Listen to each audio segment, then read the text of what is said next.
कहानी की शुरुआत एक किंगडम को दिखाते हुए होती है जहाँ पर कुछ लोग एक रिचुअल परफॉर्म कर रहे थे। ये रिचुअल एक ड्रैगन को खुश करने के लिए किया जा रहा था जो यहाँ से दूर एक आइलैंड पर रहता था। ये लोग ड्रैगन से बहुत परेशान थे, इसलिए वो उसके साथ एक समझौता करते हैं जिसके अंदर वो हर बार अपनी एक कुंवारी लड़की को उस ड्रैगन के लिए सेक्रीफाइस कर देते हैं। ये ड्रैगन बहुत ही शक्तिशाली था जिसका मुकाबला आज तक कोई नहीं कर पाया था। अब हर बार की तरह इस बार भी यहाँ के लोग उसे बुलाने के लिए गाना गाते हैं, जिसके बाद वो ड्रैगन उस लड़की को लेकर चला जाता है और एक बार फिर उस किंगडम में खुशियां छा जाती हैं। लेकिन इस बार वो ड्रैगन जिस लड़की को लेकर गया था उस लड़की का आशिक हार नहीं मानता और वह फैसला करता है कि वो अपनी प्रेमिका को ढूंढकर ही दम लेगा। इसलिए वो उसको ढूंढने के लिए उसी मैजिकल आइलैंड पर पहुंच जाता है। लेकिन इसे यहाँ पहुंचने में देर हो चुकी थी क्योंकि इसके आने से पहले ही ड्रैगन ने लड़की को मार दिया था, जो देखकर उस आदमी को बहुत गुस्सा आता है और वह कई दिनों तक इसी आइलैंड पर रहता है। और फिर एक दिन मौका मिलते ही वो ड्रैगन को मार गिराता है। अब ड्रैगन को मारने की वजह से ये लड़का किंगडम का मसीहा बन चुका था। सभी लोग इसका बहुत सम्मान करते हैं और कुछ साल यूं ही गुजर जाते हैं। हम देखते हैं कि इस आइलैंड के लोग ड्रैगन के आतंक से आजाद हो चुके थे,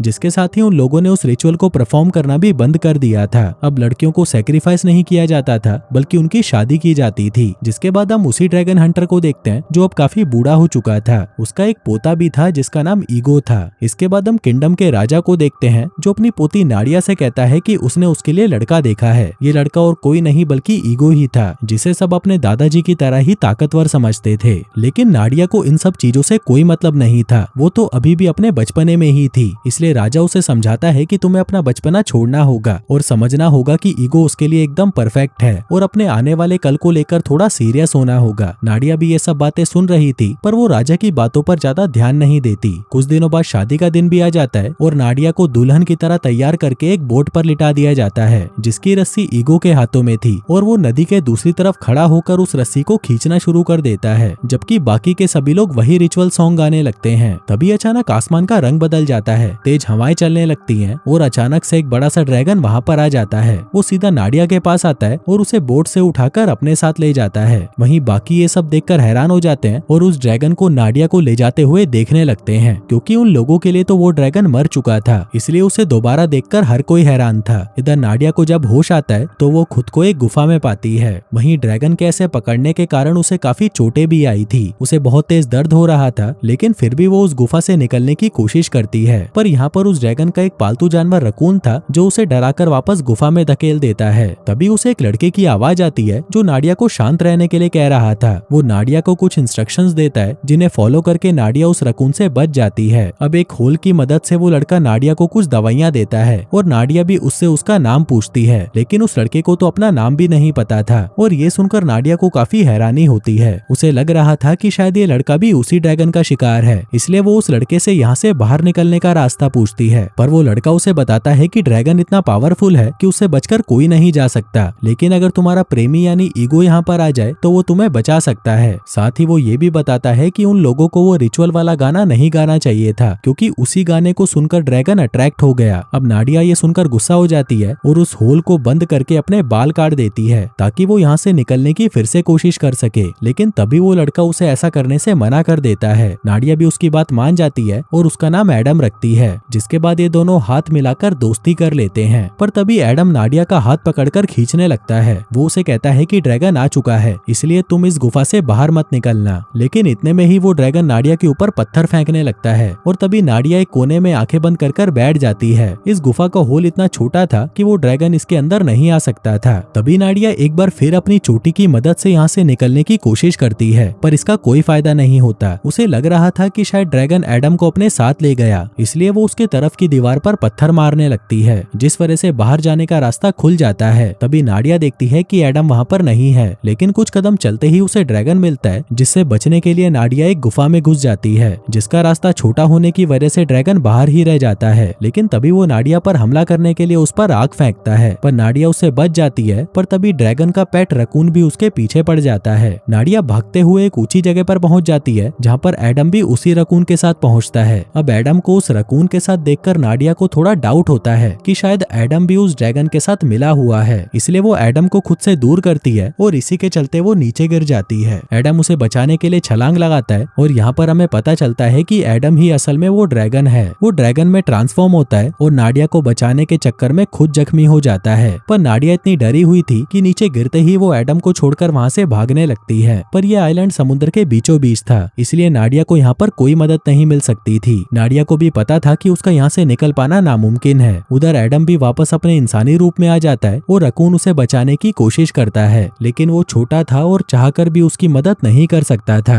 वहीं नाडिया भी दूर खड़ी ये सब देख रही थी। पहले तो वो एडम को यूं ही छोड़कर वहाँ से जाने लगती है, लेकिन फिर उसे एडम पर तरस आता है और वो वापस आकर उसे पानी से बाहर निकालती है। इतने में रकून भी एडम के लिए कुछ कपड़े ले आया था। नाडिया एडम को वो कपड़े पहनाती है और उसे घसीटती हुई एक गुफा में लाकर सुला देती है और खुद भी वहीं पर सो जाती है। अगले दिन एडम बेहोशी की हालत में बड़बड़ाने लगता है कि इससे पहले कि बहुत देर हो जाए ड्रैगन को मार दो। ये सुन नाडिया उसे होश में लाने की कोशिश करती है, लेकिन इतने में एडम के अंदर का ड्रैगन एक बार फिर से जाग जाता है। यह देख नाडिया डर के मारे समुद्र के पास चली जाती है और डर के मारे चिल्लाने लगती है, लेकिन यहाँ पर उसके अलावा दूर दूर तक कोई भी नहीं था और शाम होते ही वहाँ पर तेज तूफान आने लगता है। इसलिए नाडिया मायूस होकर वापस गुफा के अंदर आ जाती है। यहाँ पर वो कुछ कपड़ों की मदद से एडम और अपने लिए टेंट बनाती है, जिसके बाद वो एडम के जख्मों पर दवाई लगाती है और फिर जैसे ही वो ड्रैगन में बदलता है वो उसे गाना सुनाकर सुला देती है और खुद भी एडम और रकून के साथ वहीं पर सो जाती है। रात को नाडिया को एक सपना आता है जिसमें वो देखती है कि ईगो उसे ढूंढता हुआ वहाँ पर पहुँच चुका है। वो भागकर ईगो को गले लगाती है और कहती है कि तुम मुझे यहाँ से ले चलो। नाडिया अब सच में यहाँ से जाना चाहती थी, लेकिन वो ईगो को इमेजिन करके गलती से एडम को गले लगा लेती है। वहीं एडम भी उसे पकड़कर किस करने ही वाला था कि तभी नाडिया की आंख खुल जाती है। वो देखती है कि उसके पास ही आग जल रही है और कुछ फ्रूट्स भी रखे हुए हैं। दरअसल ये सब एडम ने नाडिया के लिए रखे थे। ये सब देखकर नाडिया को भी बहुत खुशी होती है और वो समझ जाती है कि एडम उसे मारना नहीं चाहता। आगे वह फ्रूट खाते हुए बाहर आती है और देखती है कि एडम वहाँ पर फिशिंग कर रहा था। नाडिया एडम के पास आती है और उससे बात करने की कोशिश करती है, लेकिन एडम तो बात करने को तैयार ही नहीं था। इसलिए नाडिया एडम को तंग करने लगती है और आखिरकार उसे नाडिया से बात करनी ही पड़ती है। वो एडम से पूछती है कि जब तुम मुझे मारना ही नहीं चाहते तो फिर तुम मुझे वापस घर क्यों नहीं छोड़ आते। इस पर एडम कहता है कि ये सब उतना आसान भी नहीं है जितना तुम सोच रही हो। जिसके बाद वो उसे अपने पास्ट के बारे में बताने लगता है। यहाँ पर हम छोटे एडम को देखते हैं जो अपने फादर के साथ इसी आइलैंड पर रहता था। दरअसल एडम के फादर वही ड्रैगन थे जिनके लिए किंगडम के लोग रिचुअल किया करते थे। एडम भी अपने डैड से बहुत प्यार करता था और वो भी उनकी तरह एक शक्तिशाली ड्रैगन बनना चाहता था।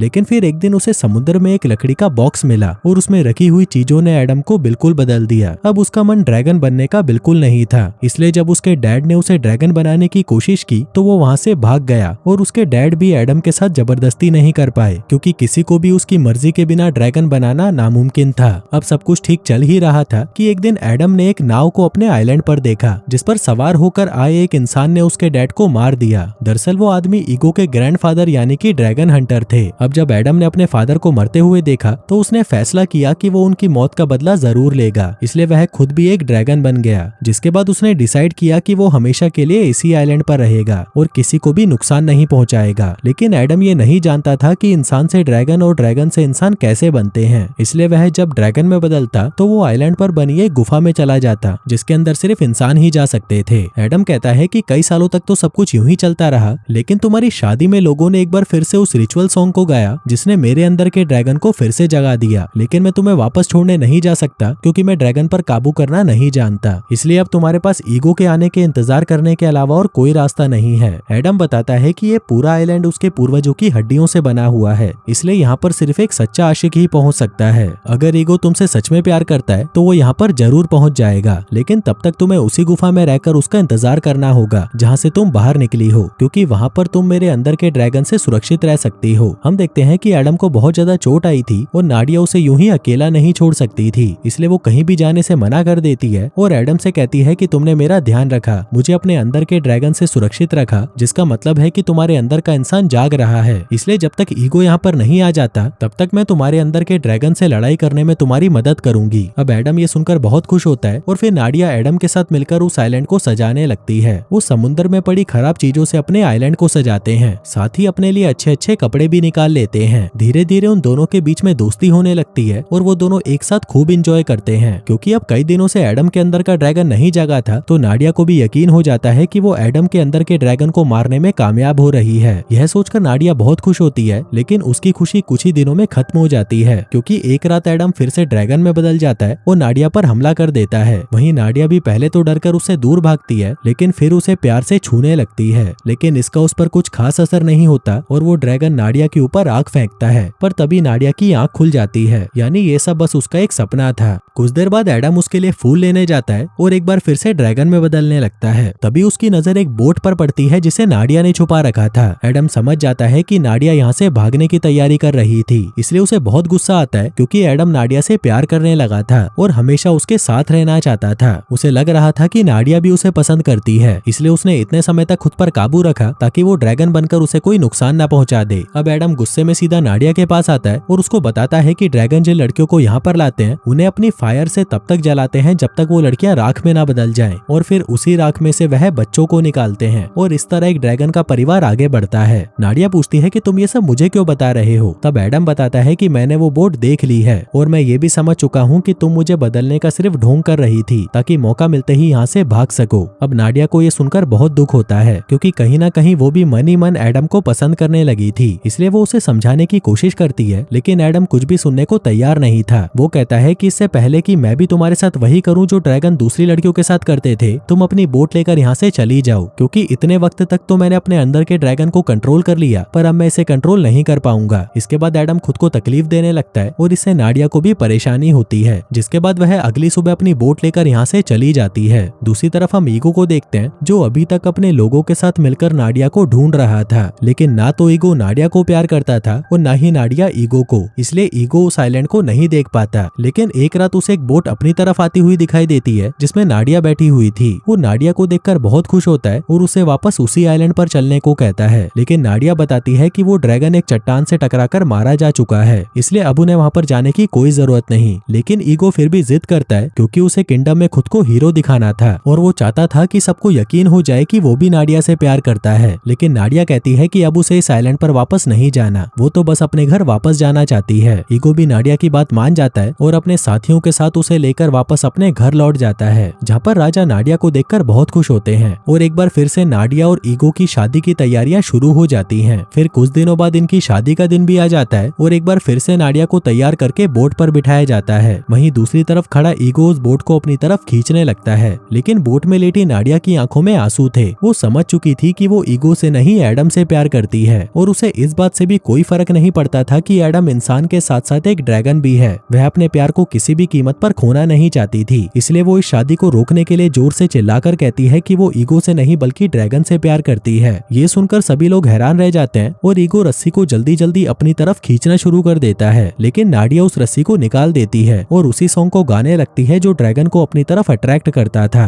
दूसरी तरफ हम एडम को देखते हैं जो नाडिया को बहुत याद कर रहा था और उसकी याद में एक चट्टान से छलांग लगाने ही वाला था कि तभी उसे नाडिया की आवाज सुनाई देती है और वो अपनी मंजिल के लिए निकल जाता है। उधर नाडिया के गाना गाते ही हवाओं का रुख बदल जाता है और एडम ड्रैगन में बदलकर वहाँ पर आता है और नाडिया को अपने साथ ले जाने लगता है। नाडिया को जाता देख ईगो ड्रैगन पर भाले से हमला करने की कोशिश करता है, लेकिन उसका भाई उसे रोक देता है। कहता है कि तुमने कभी भी नाडिया से प्यार किया ही नहीं, तो अब ऐसा दिखावा क्यों कर रहे हो। वो ईगो को एक मुक्का मारता है क्योंकि ईगो के ऐसा करने से उन सभी की जान खतरे में पड़ सकती थी। इधर ड्रैगन नाडिया को लाकर उस पर आग उगलने की कोशिश करता है, लेकिन नाडिया उससे नहीं डरती थी। वो उसका सामना करते हुए कहती है कि मुझे अब कोई फर्क नहीं पड़ता कि तुम्हारी सच्चाई क्या है, चाहे तुम इंसान हो या ड्रैगन, मैं तुमसे बहुत प्यार करती हूँ और तुम्हारे साथ रहना चाहती हूँ, लेकिन अगर तुम मुझे मारना चाहते हो तो मैं इसके लिए भी तैयार हूँ। इतना कहते ही नाडिया ड्रैगन के सामने बाहें फैलाकर बैठ जाती है। वहीं ड्रैगन नाडिया की बातें सुनकर हैरान हो गया था क्योंकि यह पहली बार था कि कोई इंसान उससे नफरत की जगह प्यार कर रहा था। इसलिए वो ड्रैगन नाडिया की तरफ आगे बढ़ता है और उस पर हमला करने की बजाय उसकी गोद में सर रखकर बैठ जाता है, जिसका मतलब था कि अब एडम ने ड्रैगन पर काबू करना सीख लिया था। इसके बाद कई साल बीत जाते हैं और हम देखते हैं कि इसी आइलैंड पर नाडिया और एडम अपनी एक प्यारी सी बेटी के साथ रहते हैं जिसे ये दोनों बहुत प्यार करते थे। वहीं एडम अभी भी ड्रैगन में बदल जाता है, लेकिन वो किसी को नुकसान नहीं पहुंचाता बल्कि नाडिया को अपनी सवारी कराता है। और दोस्तों, इसी के साथ ही ये कहानी यहीं खत्म हो जाती है।